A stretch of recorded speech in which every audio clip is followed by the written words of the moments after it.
नमो अरिहन्ताणं नमो सिद्धाणं नमो आयर्याणं नमो वज्रायाणं नमो लोये सौवसाहुणं मङ्गलं भगवान् वीरो मङ्गलं गौतमो गणी मङ्गलं कुन्दकुन्दाजो जैनधर्मोऽस्तु मङ्गलं सर्वमङ्गलमाङ्गल्यं सर्वकल्याणकारकं प्रधानं सर्वधर्माणां जैनं जयतु शासनं जैनं जयतु शासनं। बोलो वितरागदेव शास्त्र गुरु भगवान की जय। समाधि मरण उसके ऊपर अपनी चर्चा चल रही है। कल हमने समाधि मरण का यानी समाधि और मरण उसकी व्यापक चर्चा की, विस्तार से चर्चा की। किसे समाधि कहते हैं, समाधि के जो अलग अलग मुनि राजों के द्वारा जो डेफिनेशन बताई है, जो व्याख्या बताई है, और उसके ऊपर भी हमने चर्चा की। और मरण किसे कहते हैं उसके ऊपर भी हमने चर्चा की। आज से हम समाधि मरण के विषय के ऊपर जो ज्ञानियों ने जो अपने विचार बताए हैं वो सर्व ज्ञानियों के विचार हम एक एक करके पढ़ेंगे। उसमें पंडित श्री सदाशिव दास जी ने जो अपने विचार बताए हैं, समझना किसी ग्रंथ के माध्यम से बताए हैं। यहाँ पे ग्रंथ का नाम नहीं बताया है लेकिन पंडित जी का नाम बताया है, तो हम उसके माध्यम से यहाँ पे चर्चा करेंगे। देखिए, सबसे पहले तो जो समाधि है, समाधि मरण है, वो रत्नत्रय के आराधन रूप जो जिस जीव की मरण होता है, समझना। मरण वास्तव में कल भी हमने देखा था, मरण वैसे तो मरण कुछ होता नहीं है, लेकिन जो ये शरीर से ये आत्मा की, ये शरीर में जो ये आत्मा की रहने रूप योग्यता थी, उस योग्यता का अभाव होता है तो उसको मरण कहते हैं वो। लेकिन अगर रत्नत्रय के सहित अगर ये मरण होता हो तो ये सबसे उत्तम मरण कहा जाता है। वैसे तो तीर्थंकरों के मरण को सबसे उत्तम मरण कहा जाता है, उसके बाद मुनिराजों के मरण को उत्तम मरण कहा जाता है, और उसके बाद अगर नीचे उतरे तो एक देश त्याग जैसे किया है वैसे पंचम गुणस्थानवर्ती श्रावक के समाधि मरण कहा जाता है।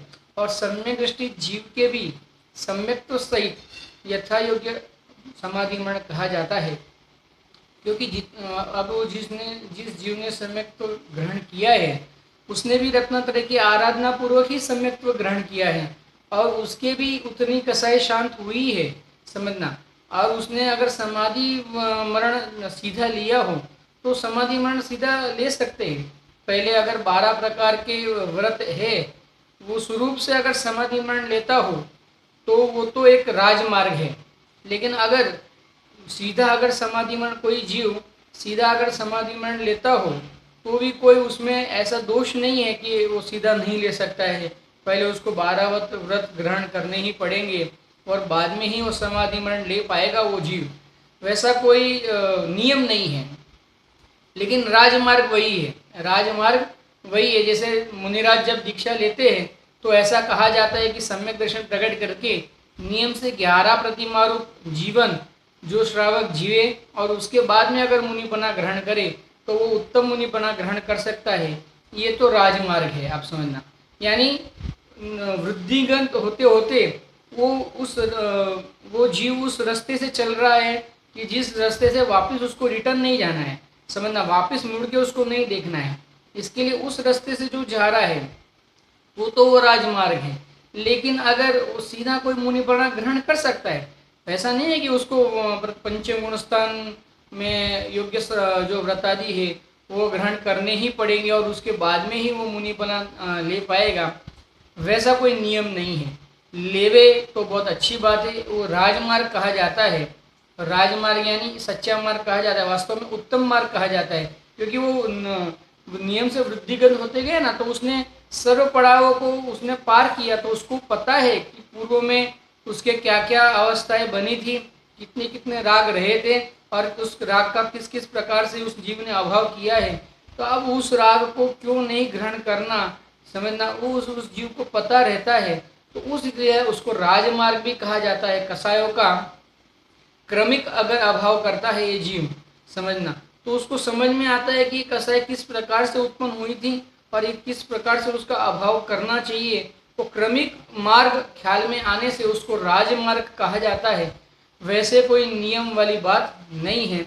यह भी पंडित सदाशिवदास जी, जो पंडित श्री टोडरमल जी साहब के आचार्य का कल्प पंडित श्री टोडरमल जी साहब के समकालीन हुए हैं, वैसे पंडित सदाशिवदास जी अपने मंतव्य समाधि मरण के बारे में अपना जो मत है वो बता रहे। बहुत अद्भुत विद्वान थे, समझना। पंडित जैसे पंडित टोडरमल जी साहब थे ज्ञानी पुरुष, वैसे ही पंडित सदाशिवदास जी भी ज्ञानी पुरुष थे। उनके साथ में रहे थे, उनके साथ में पढ़ते थे और दोनों बहुत उत्तम विद्वान थे। ऐसा नहीं है कि कोई विद्वान कम था और कोई विद्वान अधिक था। देखो, किसी के बोलने की कला आना, अलग अलग कलाएं होती है। तो कोई जीव को कोई कला में कोई जीव पारंगत हो सकता है, कोई जीव इतना पारंगत नहीं भी हो सकता है। लेकिन ज्ञान के मामले में, संयम के मामले में, अंदर की शुद्धि के मामले में ऐसा हो सकता है कि कोई दो जीव शुद्धि के मामले में एक समान हो, या कोई जीव आगे भी हो लेकिन उसको बोलना नहीं आवे, उसको समझाना नहीं आवे तो उसकी शुद्धि में कोई फर्क पड़ता नहीं है। अगर उस जीव को समझो कि कोई प्रश्न पूछा जाए, उस काल में उसको गाथा नंबर कहाँ लिखा है, किन्होंने लिखा है, अगर उस बात को याद नहीं आवे लेकिन उसको विषय वस्तु का ख्याल हो, तो भी वो जीव, समझना, वो हीन नहीं है, उसका उस रूप का क्षयोक्षम नहीं है। वो बात सही है, लेकिन उस रूप का क्षयोक्षम नहीं होने पर भी वो जीव महान है। आप समझना, वास्तव में जीव तो महान है। जीव को कभी भी हीन नहीं समझना चाहिए, किसी के भी जीव को कभी भी हीन नहीं समझना चाहिए। आप समझना, देखिए पंडित सदाशिवदास जी अपने मृत्यु महोत्सव के बारे में अपने क्या विचार प्रस्तुत करते हैं। पहले ही हेडिंग है, मुक्ति मार्ग में रत्नत्रय पाथेय है। पाथ यानी रास्ता, पाथेय यानी रास्ते रूप है, यानी मार्ग रूप है। रत्नत्रय है, जिन जीवों को समाधि मरण ग्रहण करना हो, संलेखना ग्रहण करनी हो, उन जीवों को ये रत्नत्रय है ना, वो पाथेय है, वो मार्ग है। उस मार्ग से ही वो समाधि ग्रहण कर सकता है।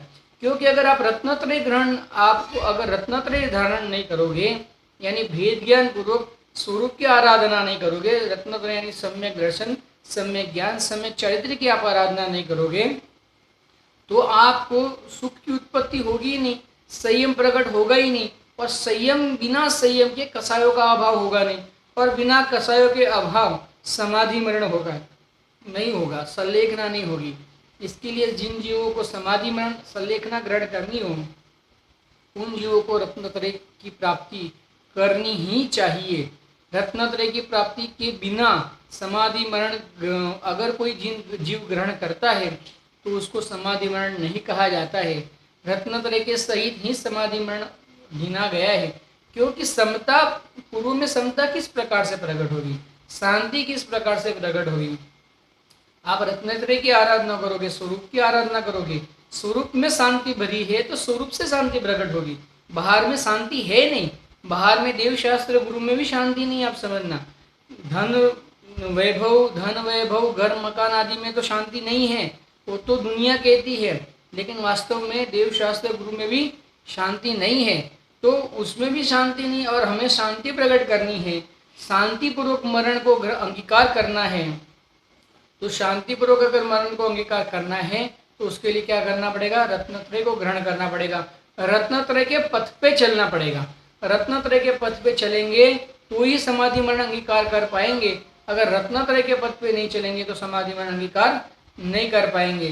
तो क्या कहते हैं पंडित जी, देखिए पहला श्लोक, मृत्यु मार्गे प्रवृत्तस्य वीतरागो ददातुस्मे समाधि बोधोपाथेयम यावत् मुक्तिपुरी पुर। अभी उसका हिंदी अनुवाद भी किया है। मुक्ति मार्ग में प्रवृत्त हूँ मैं, वीतराग स्वामी दो मुझको, पाथे समाधि बोधि जिससे पहुँचू यावत सुख मोक्ष पूर को। देखिए क्या कहते हैं, मृत्यु मार्ग में प्रवृत्त हूँ मैं, यानी मैं अगर मृत्यु मार्ग में प्रवृत्त रहा हूँ, मृत्यु मार्ग यानी समाधि मरण में अगर मैं प्रवृत्त रहा हूँ, वितराग स्वामी दो मुझको, हे वितराग स्वामी आप दो मुझको, क्या देंगे वितराग स्वामी? अब ये भावना है ना, भावना बाहर है, इसलिए वितराग देखो महिमा तो ज्ञानियों की ही आती है, क्योंकि ज्ञानियों ने ही यह मार्ग बताया है। अज्ञानी ये मार्ग बता सकता नहीं, इसके लिए अज्ञानी की इस जीव को महिमा नहीं आती है और करनी भी नहीं चाहिए और होती भी नहीं, आप समझना, क्योंकि वो मार्ग बता सकता नहीं ना, वितरागता का मार्ग बता नहीं सकता। वितरागता का मार्ग एक वितरागी जिनेंद्र परमात्मा ही बता सकते हैं, अन्य कोई इस मार्ग को बताने में समर्थ नहीं है, और उनके आश्रय से मुनिराज आदि बता सकते हैं। ज्ञानी जीव जो विद्वान है, सम्यक दृष्टि है, श्रावक है, पंचम गुण स्थानवर्ती है, चौथे गुण स्थानवर्ती है, ऐसे जीव वितरागता की वास्तविक बात बता सकते हैं, और उनके माध्यम से उन्होंने जैसा कहा है उसमें अपना कुछ भी मिलाए बिना हम भी अगर अपने स्वरूप की आराधना के लिए बैठे हो तो मार्ग बता सकते हैं। लेकिन यह कंडीशन ये है कि स्वयं की स्वरूप की आराधना ही मुख्य होनी चाहिए, अन्य कुछ इसमें मुख्य प्रयोजन नहीं होना चाहिए। अगर ये हो तो सब कुछ उत्तम है। देखिए, पाथे समाधि बोधि जिससे, क्या मार्ग दो हे वितराग स्वामी, क्या मार्ग दो? पाथे, रास्ता दो, मार्ग बताओ, किसका? समाधि का। समाधि का यानी समता पूर्वक शांति का मार्ग बताओ आप तो। बोधि जिससे, समाधि यानी जिसमें आदि व्याधि उपाधि रूप कोई भी विकल्प न रहे, ऐसी समाधि का हमें बोधि यानी ज्ञान कराओ। क्यों जिससे क्या होगा? जिससे पहुंचू यावत सु मोक्षपुर को, जिसके माध्यम से मैं मोक्षपुरी को पहुंच सकता हूँ, प्राप्त कर सकता हूँ। मैं अनादि अनंत जो दुख में, अनादि से जो दुख में भटक रहा था, अब सादी अनंत काल तक सुख में प्रवृत्त रह सकता हूँ। इसके लिए हे प्रभु, आप तो जब मैं मृत्यु मार्ग में प्रवर्तन करूँ तब आप मुझे क्या करो? समाधि और बोधि का मार्ग बताओ, पाथे, रास्ता बताओ, क्योंकि मार्ग वही बता सकते। मार्ग अगर उस मार्ग पे अगर हम चलते हैं तो हमें रत्नत्रय की प्राप्ति नियम से होगी, निश्चित रूप से होगी। देखिए, अभी अर्थ करते हैं।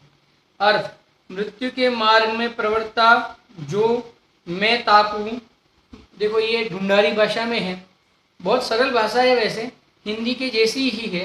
हम भाषा उनकी मूल भाषा में ही पढ़ेंगे और फिर हिंदी में उसके हम अर्थ को समझेंगे। देखो, मृत्यु मार्ग में प्रवृत्त्यो, मैं मृत्यु मार्ग में प्रवृत्त्यो, जो मैं ताकू, इससे भगवान वितराग जो है, यानी भगवान वितरागी जो भगवान है, सो समाधि कहिए, आप समाधि को बताओ। स्वरूप की सावधानी, स्वरूप और बोधि कहिए, रत्नत्रय का लाभ, सो ही जो पाथे कहिए, परलोक के मार्ग में उपकारक वस्तु सो देहु, जितनेक में मोक्षपुरी प्रति जाय पहुँचू, या प्रार्थना करूँ। देखो, ज्ञानी क्या प्रार्थना करते हैं? ज्ञानी ये प्रार्थना करते ही नहीं है कि आप तो मुझे धन किस प्रकार से मिले, मेरे एक संकट जो बाहर में सहयोगजनिक संकट है वो किस प्रकार से दूर हो, इस प्रकार की भावना ज्ञानी भाते ही नहीं है। एक ही भावना भाते हैं। अरे, मरण के समय में भी अज्ञानी जीव तो क्या भावना भाता है? अज्ञानी जीव ये भावना भाता है कि अरे अभी मेरा मरना सार्थक हो गया। क्यों? क्योंकि मेरी सात पुश्ते खा सके, समझना, बैठे बैठे खा सके, अगर कुछ भी क्रिया न करे फिर भी रोज काजू बादाम पिस्ता खा सके, इस प्रकार से मैं व्यवस्था करके गया हूँ। तो अब मेरा, हमारे गुजराती में ऐसा कहते हैं कि लाड़ी वाड़ी गाड़ी सब रख के गया हूँ, समझना। लाड़ी यानी स्त्री, वाड़ी यानी घर मकान बंगला आदि, और गाड़ी यानी अपनी गाड़ी, पहले तो बैलगाड़ी आदि होती थी, अभी अपनी गाड़ी, मोटर कार, ये सब रख के जिसका मरण, अगर मेरा मरण होता है तो मेरा मरण कैसा है? बहुत उत्तम है। ऐसा कौन मानता है? अज्ञानी मानता है। और ज्ञानी क्या मानता है कि अरे मैं मृत्यु मार्ग में प्रवृत्त रहा हूँ, हे वितरागी देव, अब मेरे मृत्यु समीप है, मुझे समझ में आ रहा है कि अब मेरा जो ये जीवन है, इस शरीर में रहने रूप मेरी योग्यता है, उसका काल बहुत अल्प है। समझना अब मेरे मृत्यु बहुत करीब है, तो आप क्या करो, हे प्रभु आप तो मुझे ये रत्नत्रय की बोधि का मार्ग बताओ, समझना। क्योंकि उसके ऊपर आरूढ़ होके उस मार्ग को ग्रहण करके उस मार्ग पर चल के मुझे मोक्षपुरी को प्राप्त होना है। मेरा अन्य कोई प्रयोजन नहीं है। मेरा समझना जो पर गति है, अगली गति है, उस गति में मुझे कोई सहयोग मिल जाए, ये मेरा कोई आश्रय नहीं है। अगली गति मेरी किस प्रकार से हो, सिद्ध गति हो, समझना, यही मेरा एक समझना एक मेरा मेरी भावना है, एक मेरा प्रयोजन है। तो आप तो मुझे अपना ये मार्ग बताओ। देखो शब्द भी कभी कभी नहीं मिलते हैं, क्योंकि क्या करें, शब्द भी ऐसे है कि शब्द भी नहीं मिलते, कभी कभी भाव इतने बढ़ जाते हैं तो शब्द आते ही नहीं है, समझना, वैसा वस्तु का स्वरूप हो जाता है। फिर वितरागी देव को प्रार्थना करते हैं कि प्रभु आप तो हमें वही मार्ग बताओ जिस मार्ग से हमें मुक्तिपुरी की प्राप्ति हो। संसार में अब हमें नहीं भटकना है। ये राग द्वेष के विषयों में ये बाहर के अगर सहयोग मिलेंगे तो क्या होगा, राग द्वेष बढ़ेगा। अगर एक की जगह पे 2 और 2 की जगह पे 5 और 5 की जगह पे 25 गाड़ी हो गई, 25 बंगले हो गए, समझना, और राग तो बहुत है और इतनी सारी अगर आप सहयोग मिल गए तो फिर क्या होगा, विचारना जरा। ऐसा हो जाएगा कि हम अपने को भगवान से कुछ अधिक मानने लग जाएंगे। शायद मैं अगर ये अतिशयोक्ति नहीं होगी कि हम अपने आप को भगवान से अधिक मानने लग जाएंगे। इतना बड़ा भ्रम हमें होने की पूरी संभावना है कि जो संसार में रखड़ रहा है और जिसके मरण नज़दीक आना है, अगर इस भावना के सहित अगर वो मरता है तो समझना बहुत दुखी होता है। उसको लगता है कि अरे अभी तक तो मैंने 7 पुस्तकों की व्यवस्था की है, 8वीं पुस्तक क्या करेगी, 9वीं क्या करेगी, 10वीं क्या करेगी। अरे प्रभु वो भी अपना पुण्य लेके आया है कि नहीं आया है, समझना, तो उसकी व्यवस्था उसका पुण्य करेगा कि नहीं करेगा। और वो जो तू जो समझता है कि मैं उसकी व्यवस्था करूं, वो पुण्य भी तो उसका है, तेरा कहाँ है। आप समझना, जैसे कोई लड़का किसी बहुत पैसे वाले घर में, संपन्न घर में जिसका जन्म होता है, तो समझना वो लड़के का पुण्य है कि वो जो संपन्न परिवार है उनका पुण्य है। अरे वो लड़के का पुण्य है। लड़का ऐसा पुण्य लेके आया है कि उसके पिताजी ने करोड़ रुपये बनाने के लिए तो कितनी समझना चीटिंग की, कितनी मायाचारी की, क्या क्या नहीं किया, कितनी हिंसा आदि में नहीं प्रवृत्ता, और ये जीव ने करोड़पति बनने के लिए क्या किया, कुछ नहीं किया। तो ये क्या है, ये पुण्य का उदय है। आप समझना, तो क्या कहते हैं कि ये सब के लिए कुछ आप समझना, ये उसका पुण्य वो स्वयं लेके आता है। ये पुण्य पाप के उसके ऊपर भी भरोसा करना चाहिए। और क्या भरोसा करना चाहिए कि उसके सहयोग मिलेंगे, उससे आत्मा 3 काल में नहीं मिलेगा। पुण्य पाप के भाव के ऊपर भरोसा करने का अर्थ क्या होता है, आप लोग कहते हैं ना, अपने पुण्य और पाप के परिणामों के भाव के ऊपर भरोसा करो, आपने जो बांधा होगा वही मिलेगा। अरे मिलेगा क्या, सहयोग मिलेगा, उससे आत्मा मिल सकता है क्या, उससे आत्मा तो उससे 3 काल में नहीं मिलेगा। सहयोग मिलेंगे। अब कोई अच्छे सहयोग मिले, कोई बुरे सहयोग मिले, उसमें क्या क्या फर्क पड़ जाता है, समझना, क्या क्या अधिकता हो जाती है। अगर आपके कम सहयोग मिल जाए तो क्या अधिक, उसमें क्या वो हो जाएगा, आपका हीनपना आ जाएगा, आत्मा का कौन सा गुण कम हो जाएगा। और आपके अगर सहयोग बढ़ जाए तो आत्मा के कौन से गुण बढ़ जाते हैं, कुछ नहीं बढ़ता है। आप समझना, कुछ भी नहीं होता है। इसके लिए ज्ञानी जीव तो एक ही भावना भाते हैं, जब जीवित रहते हैं तभी भी रत्नत्रय की भावना भाते हैं, जब मृत्यु नजदीक आती है तभी भी रत्नत्रय की भावना भाते हैं, जब जीवित रहते हैं तभी भी स्वरूप में रहना चाहते हैं, जब मृत्यु आती है तभी भी स्वरूप में रहना चाहते हैं। ज्ञानियों का तो एक ही कार्य है, स्वरूप की मस्ती में मस्त रहना। अपनी अस्थि की, गुरुदेव जी बहुत बार कहते थे, अपनी अस्थि की मस्ती में जो जीव मस्त रहता है वो ज्ञानी होता है। समझना, ज्ञानी तो प्रत्येक समय अपनी ही अस्थि की मस्ती में रहते, जब जीवित रहते हैं यानी जब इस शरीर के सहयोग में रहते तभी भी अपनी मस्ती में मस्त रहते, शरीर से कोई प्रयोजन नहीं रखते, शरीर से कोई रुचि नहीं रखते, शरीर से कोई अभिप्राय नहीं रखते कि मुझे सुख दे देगा या मेरा है, या कुछ भी कोई अभिप्राय नहीं रखते। और जब मृत्यु नज़दीक आती है तभी भी कोई उससे कोई लगाव नहीं रखते। आप समझना, उसकी कोई भावना नहीं करते, उसको हुष्ट पुष्ट रखे, अभी और शरीर रहे, ऐसी कोई भावना ज्ञानियों को नहीं होती है। ध्यानियों को तो एक ही भावना होती है कि मेरे रत्नत्रय का पालन किस प्रकार से हो, मेरे रत्नत्रय की पूर्णता किस प्रकार से हो, समझना, मैं रत्नत्रय के पथ पे किस प्रकार से बढ़ते जाऊं, बढ़ते जाऊं, बढ़ते जाऊं, बस एक रत्नत्रय की प्राप्ति हो जाए मुझे, ऐसे रत्नत्रय की प्राप्ति हो जाए कि फिर ये जन्म मरण ही नहीं करना पड़े। आप समझना, अरे कार्य तो ऐसा करना चाहिए ना कि हमें जन्म मरण करना ही नहीं पड़े, वापिस जन्मना और वापिस मरना, और इसके लिए कोई कार्य है क्या? हमें कौन सा कार्य करना चाहिए कि अब फिर आगे जन्म मरण ही नहीं करना पड़े, समझना, जन्म मरण से रहित हो जाए, ऐसा हमें कार्य करना चाहिए। देखिए क्या कहते हैं, मैं अनादि से अनंत कुमरण किए, देखो अभी भावार्थ लिखते हैं, मैं अनादि से अनंत कुमरण किए, अनंत ऐसे ऐसे मरण ऐसे अनंत किए कि क्या क्या कहे उसके बारे में, ऐसे अनंत मरण किए कि प्रभु मेरे ये हो जाए, मेरे वो हो जाए, और ऐसी भावना करते करते ऐसे कसायों में रहते रहते मरण किया हमने, क्रोध मान माया लोभ आदि भावनाओं में रहते रहते। टोडरमल साहब ने तो कितना लिखा, जब क्रोध सब कसायों के अंतर्गत टोडरमल साहब ने लिखा, 4 कसाय और 9 कसाय के अंतर्गत टोडरमल साहब ने सब लिखा कि क्रोध करता है और क्रोध करते करते दूसरे अपने से दूसरे को हीन मानता है, उसका किस प्रकार से बुरा हो जाए ऐसा मानता है, और उसका बुरा करने के लिए उसकी सत्ता का अभाव करने के लिए प्रयास करता है, और किस प्रकार से करता है, अपनी सत्ता का अभाव हो जाए तो भी उसकी सत्ता का अभाव होना चाहिए, इस प्रकार से समझना इतनी कसाय करता है। अज्ञानी जीव इस प्रकार का अनादि से क्या करता है, कुमरण करते रहता है, इसको कहते हैं कुमरण।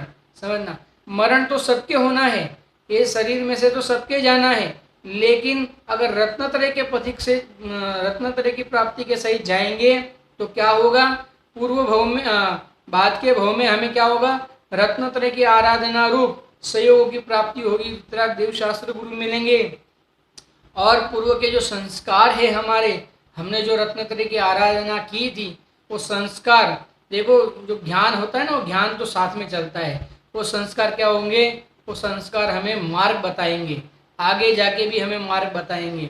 और अगर इस रूप और कसायों के सहित मरण किया तो क्या होगा आगे जाके, अरे कुगतियों में अनेक अनेक प्रकार से जन्म मरण, 6 ढाला का जी अपने दौलत राम जी ने भी पहली ढाल में कितने अलग मरण के क्या क्या भेद नहीं बताए, किस किस प्रकार से मरण होता है। देखो पंडित टोडरमल साहब ने भी अपने तीसरे अधिकार में जो संसार गति के दुख के संबंध में मिथ्यात्व सहित ये जीव किस प्रकार से संसार में दुख भोगता है, उसमें एक इंद्रिय आदि के जो मरण के एक इंद्रिय आदि के पर्याय के जो दुख बताए टोडरमल साहब ने, आप देखिए उसमें किस किस प्रकार से जीव दुख नहीं भोगता है। तो अगर आप यहाँ से मरण करके अगर दूसरी गति में जाएंगे और कसायों सहित अगर आपका मरण होगा तो दूसरी गति में आपको क्या सुख मिल जाएगा क्या? अरे नहीं मिल सकता है। समझना, जैसे अभी बहुत लोग ये आत्महत्या करते हैं, तो जो आत्महत्या करते हैं यहाँ पे जो समझना उनको जो सहयोग मिले हैं, उन सहयोगों के समझना लक्ष्य करके उन सहयोगों से अपनी जो अभिप्राय की पुष्टि है वो पुष्टि नहीं हो पाती होने से आत्महत्या तक वो जीव कर लेता है। समझना, उस जीव की कोई ना कोई अभिप्राय की समझना कोई अब कुछ ना कुछ अभिप्राय उस जीव ने माना होगा। अब क्या होता है, उसकी वो पुष्टि होती नहीं है क्योंकि वो होना असंभव है। बाहर में संयोगों का उस रूप से रह पाना जैसे हम चाहते हैं वैसा संयोगों का रह पाना असंभव है, आप समझना। और हम संयोगों को क्या करना चाहते हैं, त्रिकाली बनाए रखना चाहते हैं, और संयोगों का त्रिकाली रहना अपने साथ रहना स्वभाव नहीं है। संयोगों का तो अभाव होना ही उसका स्वभाव है, आप समझना। अब संयोगों का अभाव होना उसका स्वभाव है और हम उसको त्रिकाली बनाए रखना चाहते हैं, और वो बने रहेंगे नहीं तो क्या होगा, अपने अहम को चोट पहुँचती है, और अपने अहम को चोट पहुँचती है तो हम अपने अहम को चोट पहुँचती है, वो हम क्या करते, हमारे से क्या होता है, बर्दाश्त नहीं हो पाता है, तो हम क्या कर लेते हैं, अज्ञान के कारण हम आत्महत्या तक, समझना, इतना बड़ा तक अपराध कर लेते हैं। आत्महत्या अपराध है, आप समझना, बहुत बड़ा अपराध है आत्महत्या। अब इतना बड़ा अपराध भी हम कर लेते हैं, तो इसके लिए कहते हैं कि अब मैं तो अनादि से ऐसे अनंत कुमरण किए हैं, समझना। तीन को सर्व के वितराग देव ही जाने हैं, उनको तो मेरे सिवा और कौन जानता है, सर्व के वितराग देव ही जानते हैं, आप समझना। और मैं भी जानता हूँ, क्यों, किस प्रकार से जानता हूँ, मैं तर्क से तो जान सकता हूँ ना, कि हमने ये तिर्यंच गति के दुख और ये समझना मनुष्य गति और तिर्यंच गति के दुख तो हमको साक्षात दिख रहे हैं, हमारी आंखों से दिख रहे हैं, आप समझना। और हम अनादि से समझना, हम अभी समझो भगवान नहीं हुए, वितरागी नहीं हुए, तो हम अनादि से हमने ऐसे भाव धारण किए होंगे या नहीं किए होंगे? किए होंगे तो हमने वैसे दुख भोगे होंगे कि नहीं भोगे होंगे? तो हम भी तर्क से तो जान सकते हैं, लेकिन हम यथा योग्य प्रदेश जैसा है वैसा तो हमें ख्याल में नहीं है पूर्व का। तो कौन कौन जानता है ये? जी वितराग देव ही जानते हैं, आप समझना। एक बार उस सम्यक मरण नहीं किया, जो सम्यक मरण करता तो फिर संसार में मरण का पात्र नहीं होता। अगर मैं सम्यक मरण करता तो क्या होता? संसार में मरण का पात्र ही नहीं होता।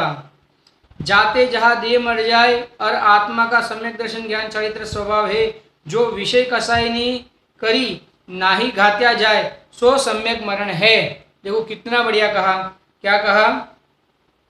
और जहाँ देह तो मर जाए, देह तो मर जाए नहीं, देह चली जाए, देह चली जाए नहीं, आत्मा दूसरी जगह पे चला जाए और देह यहाँ रह जाए, लेकिन क्या हो जाए? आत्मा तो चला जाए, लेकिन किस प्रकार से जाए? सम्यक दर्शन ज्ञान कहा गया, हाँ सम्यक दर्शन ज्ञान चरित्र स्वभाव है, सो विषय कसाई नहीं करी ना ही ज्ञाता जाए। उससे विषय कसाई से जो स्वभाव घात नहीं हो सके, समझना। ऐसे स्वभाव को लेकर हम क्या करते हैं? ऐसे स्वभाव को लेकर हम नवीन समझना भाव धारण करते हैं, तो ये सम्यक मरण है, आप समझना। क्योंकि अब वो वहाँ पे समझना सिद्ध गति हो या फिर अगर हमारे समझो समाधि मरण सहित मरण हो, तो हमारे क्या होंगे? अनंत जो आनंद भाव है उनका अभाव होके कुछ एक भाव 2 4 7 भाव 15 भाव अधिक से अधिक हमारे बाकी रहेंगे, तो 15 भावों की कोई गिनती नहीं होती, आप समझना। तो अभी अनंत भाव के सामने 15 भाव की क्या गिनती? अनंत भाव अगर हमने अनादि से तो ऐसे अनंत भाव किए ना, उन अनंत भावों के सामने 15 भाव की क्या गिनती? चुल्लू भर भाव है वो 15 भाव, यूं करके वो भाव चले जाएंगे और हम क्या होगा? हमारे मुक्तिपुरी की हमारे प्राप्ति हो जाएगी। और कोई जीव तो ऐसे भी होते हैं, समझना, चौथे काल में कोई जीव तो ऐसे भी होते हैं कि वो समाधि मरण को धारण करके सीधा सिद्ध अवस्था को प्राप्त हो सके, समझना। और कोई बीच में गति भी नहीं आवे, एक सिद्ध गति आवे। लेकिन वर्तमान में हमारी उस प्रकार की योग्यता नहीं है, तो हम इस प्रकार की योग्यता तो धारण कर ही सकते हैं कि हम कुछ एक भाव में हम क्या करें? रत्नत्रय की प्राप्ति करके क्या करें? कषाय से हमारा स्वभाव घात न हो, इस प्रकार से रत्नत्रय की हम साधना करें, तो क्या होगा? हमारे ये बहुत सारे जो भाव है ना, वो क्या होंगे? अल्प होके रह जाएंगे और हम क्या करेंगे? अपने अनंत सुख को भोग सकेंगे। देखो और क्या कहते हैं? और मिथ्या तो श्रद्धानुरूप हुआ देह का नाश को ही अपना आत्मा का नाश जानना। देखो अपने आत्मा का नाश क्या जानना? मिथ्या तो श्रद्धानुरूप हुआ देह का नाश को ही अपने आत्मा का नाश जानना। मिथ्या तो श्रद्धान के सहित जो अपना मरण होता है वही वास्तव में मरण है, वास्तव में कुमरण है। भाव मरण भी कहते हैं उसको, समझना। यहाँ तो द्रव्य मरण की बात है, लेकिन भाव मरण भी कहते हैं। जैसे पंडित जी ने लिखा है ना पूजन में, दिन रात सुबह शुभ भावों से मेरा व्यापार चला करता, मानस वाणी और काया से। ये लिखा है ना, दिन रात सुबह शुभ भावों से। तो क्या होता है उससे क्या होता है? अपना दिन रात भाव मरण होता है, समझना। और वही वास्तव में मरण है। देखो क्या कहते हैं? मिथ्या श्रद्धानुरूप हुआ देह का नाश को ही आत्मा का नाश जानना। अरे आत्मा का नाश जाना नहीं, तुमने आत्मा का नाश कर दिया, आत्मा को जाना नहीं, आत्मा को कसायों में रंजित कर दिया, समझना। आत्मा तो क्या कर सकता था? मुक्तिपुरी जा सकता है, मुक्तिपुरी जा सकता था, अपने स्वरूप का संवेदन कर सकता था, लेकिन तूने वो नहीं करके क्या किया? आत्मा का नाश कर दिया, समझना। और संकलेश से मरण करना सो कुमरण है, और संकलेश भाव से मरण करना क्या है? कुमरण है। सो में मिथ्यात्व दर्शन का प्रभाव करी देव को ही आपा मानी, अपना ज्ञान दर्शन स्वरूप का घात करी, अनंत परिवर्तन किए। जो मैंने तो अभी तक क्या किया? अभी तक पहले की बात है, पहले तक मैंने क्या किया? मिथ्यात्व दर्शन के प्रभाव से देह को ही अपना मान के क्या किया? अनंत कुमरण किए है। लेकिन अब नहीं करूँगा, अब तो हे स्वामी आप क्या करो, मुझे रत्नत्रय का मार्ग बताओ कि जिससे क्या हो, मैं उस मार्ग पे चल के मुक्तिपुरी को प्राप्त हो सकूं। देखो, सो आप भगवान वितराक्षो ऐसी प्रार्थना करूँ हूँ जो मेरे मरण के समय में वेदना मरण तथा आत्मज्ञान रहित मरण मत हो। अरे, मरण के काल में वेदना तो होती है, लेकिन अगर जीव स्वरूप में रहता है तो क्या होता है, एक समय में एक ही पदार्थों का ज्ञान होने से वेदना का इस जीव के क्या होता है, ज्ञान नहीं होता है, आप समझना। और स्वरूप की मस्त अस्थि की मस्ती में मस्त रहता हुआ ये जीव मरण करता है, और क्या नहीं होता है, समझना, आत्मज्ञान, और आत्मज्ञान रहित मरण ना हो प्रभु, ऐसा आप मार्ग बताओ। देखो, क्योंकि सर्व वितराग जन्म मरण रहित भय है। ऐसा क्यों, कौन मार्ग, ये कौन क्यों मार्ग बता सकते हैं, क्योंकि सर्व वितराग भगवान क्या है, जन्म मरण रहित भय है। ताते मैं हूँ सर्व के वितराग का शरण सहित संकलेश रहित धर्म ध्यान ते मरण चाहता वितरागी का शरण ग्रहण करूँ हूँ। समझना, इसके लिए मैं वितराग देव का शरण ग्रहण करता हूँ, क्योंकि उन्होंने अपने भव का अभाव किया है। वो अभी मुक्तिपुरी में स्वयं विराजमान है, अपने चैतन्य स्वरूप का रसास्वादन निरंतर कर रहे हैं, और मुझे भी वही करना है। इसके लिए मैं क्या करता हूँ, उनका शरण ग्रहण करता हूँ, और उनकी शरण ग्रहण करके उन्होंने जो कहा है कि तू प्रभु अपने चैतन्य स्वरूप की ग्रहण कर, इस प्रकार के उनके माध्यम से, उनके कहने के अनुसार मैं अपने चैतन्य की शरण को ग्रहण करता हूँ। और क्या करता हूँ, कसाय रहित मरण करता हूँ, संकलेश रहित मरण करता हूँ, वेदना रहित मरण करता हूँ, संयम सहित मरण करता हूँ। आप समझना, रत्नत्रय के सहित मरण करता हूँ।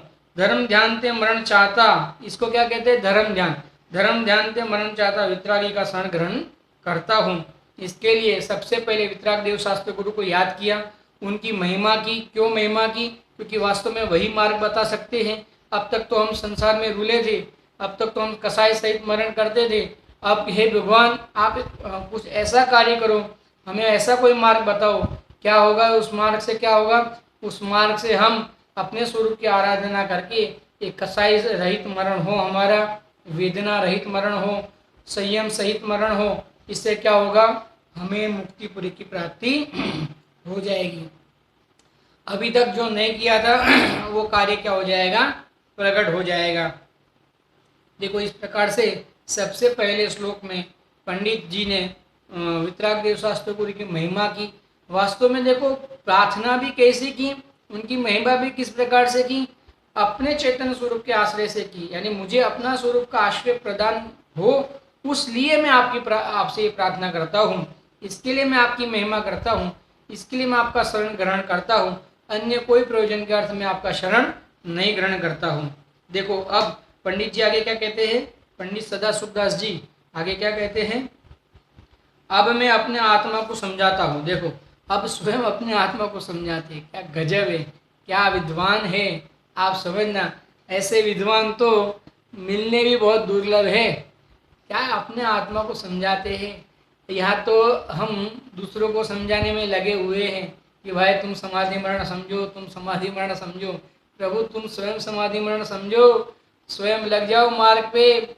अगर ये मार्ग पे नहीं लगे और विषय कसाय सहित मरण हो गया तो भाई कहाँ जाके उतारा होगा, ये मालूम नहीं पड़ेगा। प्रभु, ये लाइक करो और ये करो और क्या करो क्या नहीं करो, ये अज्ञानी ऐसा जड़मती हो गया है कि ख्याति लाभ पूजा जी के मोह में ऐसा पागल जैसा हो गया है कि झिनवाणी का समझना, झिनवाणी समझते समझाते हुए भी उसको ख्याति लाभ मोह नहीं छूट रहा है। समझना, ऐसा अज्ञान के सहित, कसाय के सहित अगर मरण हो जाएगा तो फिर प्रभु कहाँ जाके जन्म होगा और क्या क्या अवस्थाओं को धारण करना पड़ेगा, विचारने जैसा है।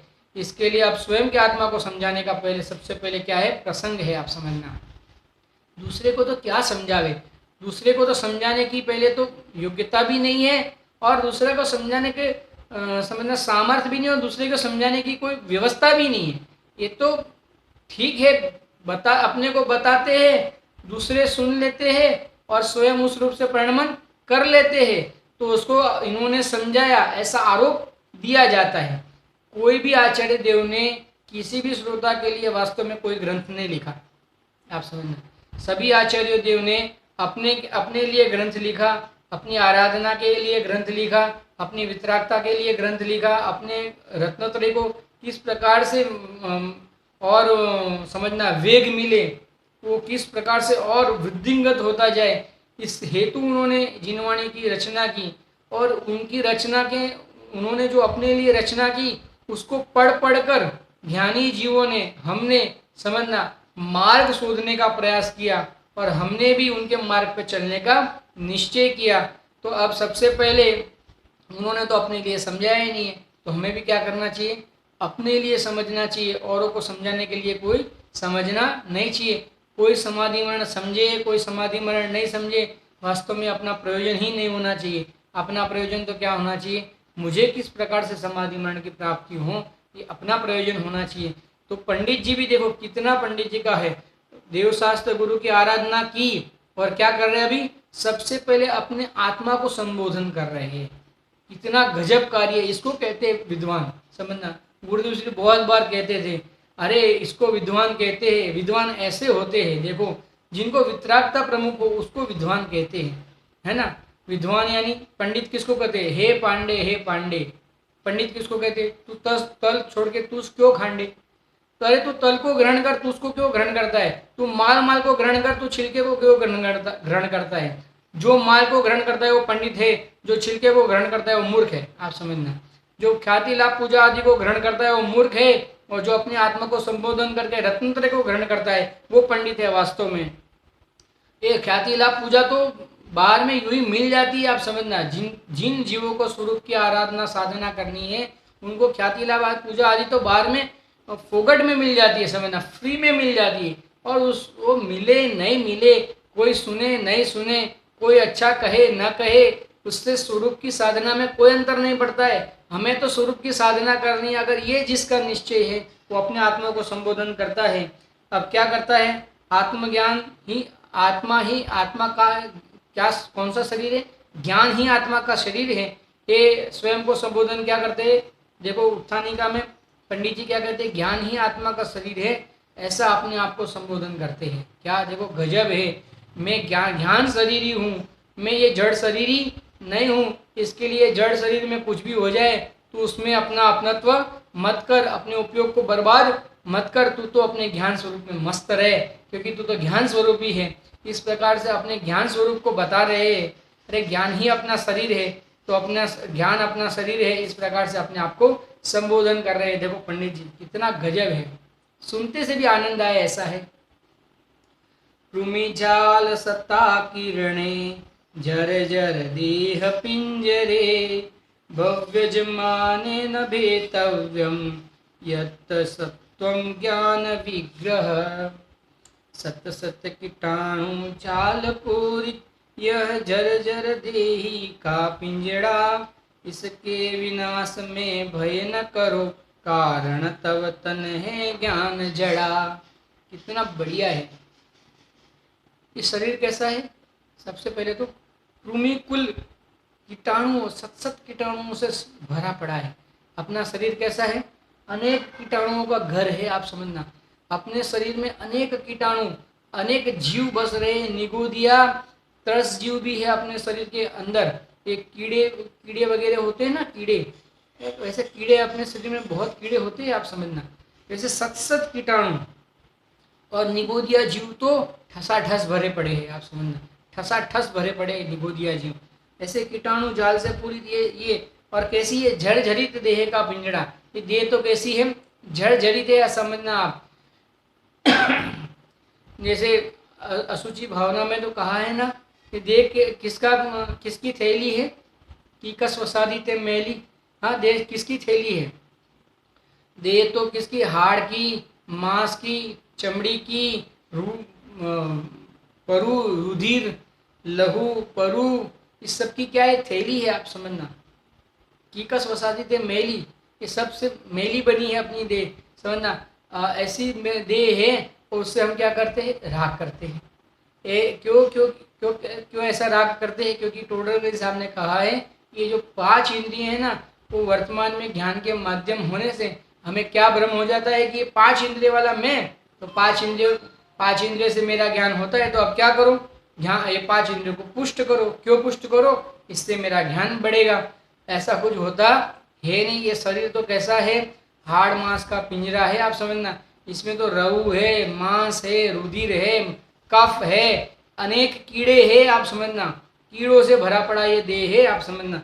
जर्जरित है, इसकी अवस्था कैसी है, प्रत्येक समय ये क्या है, ये कैसा होता जा रहा है, ये कमजोर होते जा रहा है, आप समझना। प्रत्येक समय क्या होते जा रहा है, कमजोर होते जा रहा है। ऐसा जर्जरित ये देह का पिंजड़ा है। इसके विनाश में भय मत करो, आप समझना। इसका विनाश में क्या करो, इसके विनाश में भय मत करो। क्यों भय ना करे भाई, क्यों भय ना करे, इसके विनाश में भय क्यों ना करे? हमको तो इसके विनाश में ही भय हो रहा है। हम जब जिस जीव का देह छूटना होता है वो कितना भयभीत हो जाता है। किसी डॉक्टर ने अगर कहा हो कि आपके कैंसर हो गया है और अभी आप अधिक से अधिक 1 या 2 माह जिंदा रह सकते हैं, समझना, तो कितना भय हो जाता है। अरे अपना छोड़ो, देव गति के जो देव होते हैं ना, शास्त्र में तो ऐसा कहा है, जिनवाणी आगम में तो ऐसा कहा है कि देव गति के देव जो है ना, उनको जब मरण के 6 माह पूर्व में उनको ख्याल आ जाता है, तो बाकी के जो 6 माह है ना, वो नरक से भी ज़्यादा आकुलता और उनका जीवन हो जाता है, आप समझना। इतनी आकुलता सहित उनका मरण होता है। इतना कहने का मतलब नहीं, सबके ऐसा नहीं होता है। जिन जीवों का एक कुमरण होता है उनकी बात है। सभी जीव देवों का ऐसा कुमरण हो, ऐसा ऐसा नहीं है, समझना। जो अज्ञानी देव है, जिन्होंने शरीर को ही अपना मान के रखा है, यह उनकी बात है।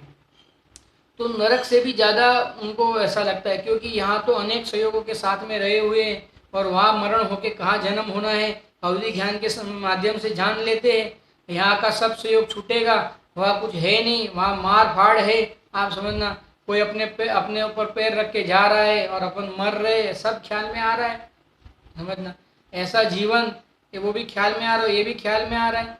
इतना ख्याल में आ रहा है तो फिर अब दुख नहीं होगा तो क्या होगा? तो देखो क्या कहते हैं, इस बिना तो हमको प्रश्न तो ये थे, फिर हमको भय क्यों ना हो? क्योंकि भाई ये जो देह है ना, वो तेरा शरीर ही नहीं है। तू तो कैसा है, ज्ञान शरीर ही है प्रभु। तू ज्ञान शरीर ही ऐसा मान ले तो फिर क्या होगा, तुझे भय ही नहीं रहेगा इस शरीर जाने का। क्योंकि हमें तो सबसे बड़ी समझो दिक्कत क्या है कि मैं मर जाऊंगा, मैं मर जाऊंगा, आप समझना। इसी में आगे आएगा मृत्यु महोत्सव। अब मृत्यु को महोत्सव क्यों कहते हैं, आप समझना। ज्ञानी जीवों को मृत्यु महोत्सव रूप से क्यों हो जाता है? मृत्यु कोई महोत्सव होता है क्या? महोत्सव यानी हमने लिया था, महोत्सव किसे कहते? आनंद के दिन, आनंद के दिनों को महोत्सव महोत्सव कहते हैं। हम महोत्सव को कब मनाते हैं? जब हमें खूब आनंद हो, जब हमारे कोई समझना हमें खूब आनंद हो, तब हम महोत्सव मनाते हैं। तो क्या आनंद आया अभी आपको जो आप महोत्सव मना रहे हो? आपके तो मरण होने वाला है। अब आप किस बात का महोत्सव मनाते हो? तो ज्ञानी कहते हैं कि हमें ख्याल में आ गया कि ये देह जो है उस रूप तो मैं हूँ नहीं, मैं तो ज्ञान शरीर ही हूँ। तो ज्ञान शरीर तो कभी मरता नहीं। जो ज्ञान शरीर है वो तो अनादि से अनंत काल तक वैसे का वैसा रहने वाला है, और मैं तो ज्ञान शरीर हूँ। अब ये शरीर को मरना हो तो मरे और जिंदा रहना हो तो जिंदा रहे। इस प्रकार से इस शरीर से मेरा कोई नाता नहीं। ये ख्याल में आ गया, तो ये ख्याल में आने से स्वरूप का संवेदन हुआ, आनंद हुआ, समता हुई, समझना, शांति प्रकट हुई। तो इनको क्या लगता है, अरे मरण आता है तो उनको क्या लगता है, महोत्सव लगता है, आनंद लगता है कि इसका जो होना हो। ज्ञान कभी मरता नहीं है। इस प्रकार से ज्ञान की साधना करके, स्वरूप की साधना करके, रत्नत्र की साधना करके मोक्षपुरी में जाने का प्रयत्न में रहते और मोक्षपुरी को प्राप्त करते हैं। और ये शरीर के मरण हो जावे, ये शरीर छूट जावे, कोई ले जावे, काट जावे, फाट जावे, किस प्रकार से भी जाना हो जावे, ये शरीर मेरा नहीं है, इस शरीर से मेरा कोई संबंध नहीं है, समझना। इस शरीर के मरण से मेरा मरण होता नहीं, ये ख्याल में आ जाए तो मृत्यु भी कैसा हो जाता है, महोत्सव हो जाता है। इसको कहते हैं मृत्यु महोत्सव, आप समझना। इसलिए ज्ञानियों को मृत्यु महोत्सव लगता है और अज्ञानी को मृत्यु दुख रूप लगता है, आकुलता रूप लगता है। आगे खुद पंडित जी कहने वाले हैं, लेकिन अब भाव इतना आ गया कि मेरे से रहा नहीं गया, तो मैंने आपको बता दिया, समझना। क्या कहते हैं, देखिए, हमारे पास सिर्फ एक समय तो हो गया है। देखिए, इसको हम कल ही पढ़ेंगे, खाली हम वापस से एक बार गाथा का पाठ कर लेते हैं। सत सत्य कीटाणु जाल पूरी, यह झर झर देही का पिंजड़ा, इसके विनाश में भय न करो, कारण तब तन है ज्ञान जड़ा। ज्ञान शरीर है आपका, ज्ञान से बने हुए हो, इसके लिए क्या मत करो, भय मत करो शरीर जाने से, क्योंकि ये शरीर अपना है ही नहीं। ये शरीर तो कैसा है, पुद्गलों का पिंड है। ये शरीर तो कैसा है, कीटाणुओं का घर है। ये अपना ये शरीर अपना नहीं, जीव तो ज्ञान शरीर ही है। अगर हमें एक ख्याल में आ जाए हम तो ज्ञान शरीर ही हैं, तो क्या होगा, हमारे मरण का भय के अभाव हो जाएगा। और क्या होगा, शांति रूप हमारा यह देह का जाना होगा। और रत्नत्रय की साधना के माध्यम से अनंत जो भव कुमरण किए थे, उन सर्व कुमरणों का क्या हो जाएगा, अभाव हो जाएगा। और हम भी ऐसे अपने स्वरूप की साधना से अपने ज्ञान स्वरूप ज्ञान शरीर आत्मा को जान के अनंत कुमरणों का अभाव करें, ऐसी मंगल भावना के सहित अभी का वक्तव्य पूर्ण करते हैं। ओम नमः सिद्धेभ्य। सहजानंदी शुद्ध स्वरूपी अविनाशी हूँ आत्मस्वरूप। सहजानंदी शुद्ध स्वरूपी अविनाशी हूँ आत्मस्वरूप। सहजानंदी शुद्ध स्वरूपी अविनाशी हूँ आत्मस्वरूप। जावाणी के ज्ञान ते सूझे लोकालोक, सोवाणी मस्तक नमो सदा देत हूँ दूर। बोलो द्वादशांगमयी परमंगलकारी जिनवाणी मात की जय।